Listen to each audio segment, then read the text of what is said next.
Bonjour, c'est Fabrice d'Opération Succès.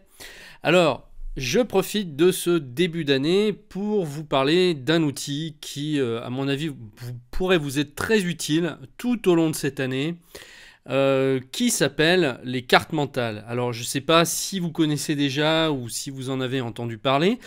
En fait, je suis assez étonné parce que pour moi, hein, ça paraît, les cartes mentales sont évidentes et sont connues, enfin existent depuis déjà pas mal de temps et bah, j'imaginais que tout le monde était un petit peu au courant. Mais à ma grande surprise, bah, il y a peu de gens qui savent ce que c'est. Déjà, j'en ai parlé donc avec des amis et aussi avec des membres de ma famille donc en cette fin d'année. Et puis je me suis rendu compte qu'il y avait pratiquement personne qui savait ce que c'était. Et donc, j'en ai déjà parlé sur le blog, on en avait déjà parlé il y a quelques années, mais je voudrais en reparler d'une nouvelle manière pour vous faire voir ce qu'on peut faire avec les cartes mentales. Et puis peut-être si vous êtes nouveau sur le blog, que vous êtes là depuis pas très longtemps, vous faire tout simplement découvrir ce concept qui est, selon moi, un des meilleurs, peut-être le meilleur concept pour faire des plans, pour organiser sa vie. Alors, on appelle en français ça les cartes mentales. Sachez que en anglais, ça se dit le mind mapping. Donc, on fait ce qu'on appelle des mind maps, donc des cartes mentales pour pouvoir planifier, pour pouvoir organiser. En fait, on fait ce qu'on veut avec ça et je vais vous faire voir tout de suite comment l'utiliser de la meilleure manière. Alors, comme vous voyez à l'écran, j'utilise un outil qui s'appelle MindMeister. Alors, bien sûr, il y en a des quantités, enfin, il y a quantité d'outils pour faire des cartes mentales. Ce qui est important, c'est que vous trouviez celui qui vous correspond le mieux. Alors le but de cette vidéo, c'est justement de vous faire gagner du temps parce que j'en ai essayé énormément. Il y a une quantité incroyable de logiciels qui existent aujourd'hui. Moi, bien écoutez, MindMaster me va très bien parce que déjà c'est un service en ligne. On n'a pas besoin d'installer le logiciel sur sa machine. Donc on s'évite des frais parce que souvent c'est assez cher. Par exemple, si on prend Mind Manager qui est le leader dans sa catégorie, on va payer 400 € pour installer ce logiciel sur sa machine.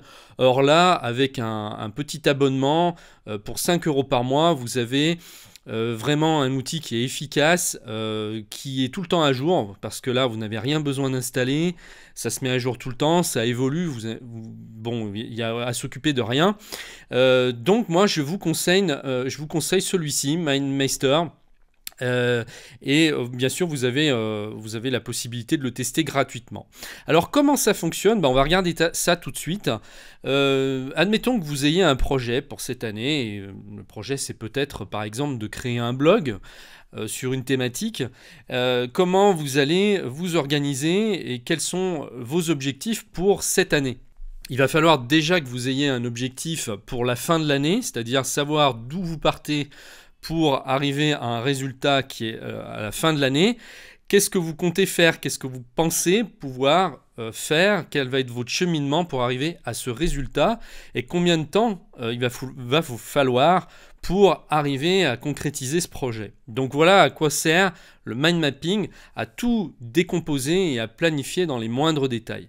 Alors bien sûr, au début, on ne va pas s'amuser à être trop précis, c'est-à-dire à rentrer dans les détails, justement, on va être beaucoup plus général.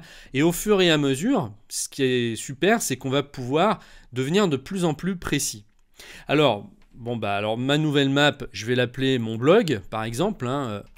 Voilà, mon blog sur une thématique que vous définirez. Bien sûr, ça peut être un autre projet qui n'a rien à voir. Et vous allez voir que quand on va déployer ce projet, qu'on va le mettre en forme, ça va prendre corps, si vous voulez. Il y a quelque chose qui va se passer. En fait, les cartes mentales, ce qui est génial, c'est que c'est un langage qui parle bien au cerveau. Vous savez, les listes, si vous travaillez par exemple avec des listes, c'est moins clair, ça parle moins. Il y a des études qui ont été faites. Le visuel de la carte fait que ça communique beaucoup mieux avec les neurones et qu'on se représente comme si c'était un petit peu déjà concret. ça parle davantage en fait. Et on va voir ça ensemble. Donc là, par exemple, quelle va être la première chose à faire pour le blog? Donc ici, avec le petit plus qui est là, je vais développer, je vais mettre une branche. Ça va peut-être déjà d'être de trouver un nom de domaine. Donc un nom pour votre blog. Par exemple. Ensuite, ça va être peut-être d'installer WordPress donc sur votre hébergement. Donc là, il vous faudra trouver un hébergeur et après, vous pouvez rentrer dans les détails. Et même avant ça, par exemple, on peut dire ça va être de trouver un hébergement ou un hébergeur pour pouvoir héberger votre site. Bon, ça, on va le mettre en premier, donc on va le déplacer, on va le mettre devant. Voilà, vous voyez, ça s'est déplacé tout simplement en faisant un glisser-déposer. Donc, trouver un hébergeur, trouver un nom de domaine, ensuite installer WordPress, donc, qui est ce qui va vous permettre de faire votre blog. D'ailleurs, on peut, si on veut, subdiviser donc encore dans notre plan, par exemple, l'aspect technique. Donc, on va mettre technique ici. Alors, là, il me l'a mis par défaut de ce côté, mais moi, je le veux là. Et ensuite, je veux faire passer ceux-là. Je veux les rattacher à cette branche technique. Vous voyez, je les fais glisser. Voilà. Donc là, on a le côté technique et ensuite, on va avoir, par exemple, le contenu. Qu'est-ce qu'on va développer comme contenu, par exemple, contenu gratuit. Et puis ensuite, on va faire aussi peut-être du contenu payant par la suite ou créer des formations. Donc, je vais mettre formation entre parenthèses. Et donc là, ça va être, par exemple, de publier un article ou une vidéo chaque semaine. Et ça peut en rester là. On peut aussi ici créer un endroit où on va mettre toutes les idées qu'on a. Donc les idées d'articles. Voilà. Et ensuite, on va encore créer avec le petit plus, on va développer l'arborescence. Idée. Et donc là, vous allez mettre votre idée numéro 1. Donc d'article. Idée numéro 2. Là, ça va être peut-être d'interviewer quelqu'un, interview, etc., etc. Et ensuite, eh bien, vous allez ici, pareil, mettre toutes les formations que vous avez en tête. Si par exemple, vous avez, je sais pas, 3 ou 4 formations en tête que vous pourriez faire, eh bien, c'est pareil, vous développez et vous mettez ici formation numéro 1. Formation numéro 2. Alors vous mettrez le titre de votre formation, hein, ou en tout cas ce qui concerne un mot-clé qui correspond à ce que vous voulez enseigner. Il faut que à chaque fois les mots justement vous parlent. Il faut que ça soit parlant pour votre cerveau. Et vous voyez tout de suite, on arrive à quelque chose. Enfin, si vous aviez par exemple quelque chose en tête, un projet en tête, vous voyez qu'ici ça prend corps, ça devient clair. On a un peu l'impression qu'on est déjà en train de le concrétiser. Alors moi, au début, je ne vous conseille pas de le développer à fond.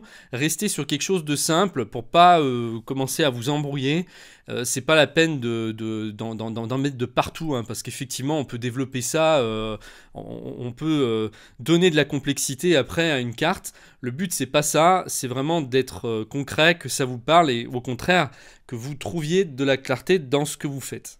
On peut faire aussi des brainstorming. Hein. Les brainstorming, ça va être par exemple de marquer tout ce qui nous vient en tête, tout ce qu'on a en tête pour y voir plus clair, parce que souvent c'est bloqué dans notre tête et tant qu'on l'a pas mis sur papier ou qu'on n'a pas donné forme à ce qu'on a dans la tête, ça va rester encore une fois complètement virtuel. Et du moment que vous le mettez comme ça sur du papier ou alors sur votre ordinateur, eh bien ça va éclaircir. Vous allez peut-être trouver d'autres idées auxquelles vous n'aviez pas pensé. Vous allez faire des associations entre les mots, entre les phrases que vous allez mettre. Et c'est vraiment un outil de création qui va développer votre créativité, qui est vraiment extraordinaire. Après, bien sûr, on peut mettre des couleurs. Hein. Là, je ne l'ai pas mis, mais par exemple, là, je peux changer la couleur de mon texte.